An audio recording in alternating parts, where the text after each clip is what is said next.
એક સેવા સારી રીતે કરી શકતા હોય તો એને ધ્યાન એટલું રાખવાનું છે કે એ સેવા જેવી કરે છે એવી ને એવી ભાવના હોતી કરી શકે છે. સેવાના અંડરમાં ભાવના ડેવલપ કરવાની છે મહારાજમાં, અને જગતમાં નિર્વાસનિકતાની ભાવના ડેવલપ કરવાની છે. સેવાથી વધારે મહત્વ, સ્કિલથી વધારે મહત્વ નથી બહુ. જો એનાથી ભગવાનની ભાવના ડેવલપ ન થઈ તો હું કથા ગમે એટલી કરું તો એનો અર્થ એવો નથી કે કથાથી કંઈ બહુ મને મળી જાય, પ્રાપ્તિ મળી જાય.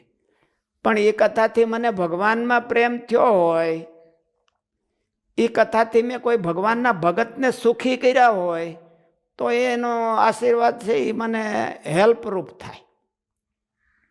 મેં સેવા મારી સ્કિલ પ્રમાણે, ઘણી વખત મોનોપોલી હોય એવી સ્કિલ કોઈના પાસે ન હોય,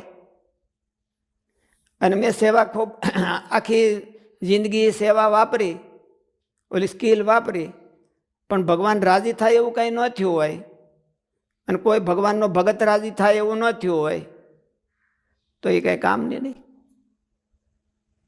ઓલું મહારાજ માંગરોળમાં ઓલા મેઘજી સુખડિયા હતા તો સમાધિવાળા હતા, પૂર્યું તાવડામાંથી હાથે કાઢતા હતા ને બધું હતું, પણ બધાને જમાડ્યા તો મુક્તાનંદ સ્વામીને એને કોઈને ન જમાડ્યા, બીજા બધાને આખા ગામને જમાડ્યા, ઠેઠ છેલ્લા સ્તર સુધી બધાને જમાડ્યા, પણ આને ન જમાડ્યા તો એને કંઈ કામ ન આવ્યું. એટલે ગુણ કેવા હાઈ ક્વોલિટીના છે કે લોઅર ક્વોલિટીના છે એનો અર્થ નથી. ભગવાનના કામમાં આવે, અને ભગવાનના કામમાં આવવાની આપણને ડિઝાયર થવી જોઈએ, બર્નિંગ ડિઝાયર થવી જોઈએ કે હું કેમ કામમાં આવું, મહારાજના કાંઈક ઉપયોગમાં આવી જાઓ, મહારાજના કાર્યના ઉપયોગમાં આવી જાઓ, એવી બર્નિંગ ડિઝાયર હોય ને તો એનું ઓલું જે કારણ શરીર છે એ ટ્રાન્સફોર્મિંગ થાય.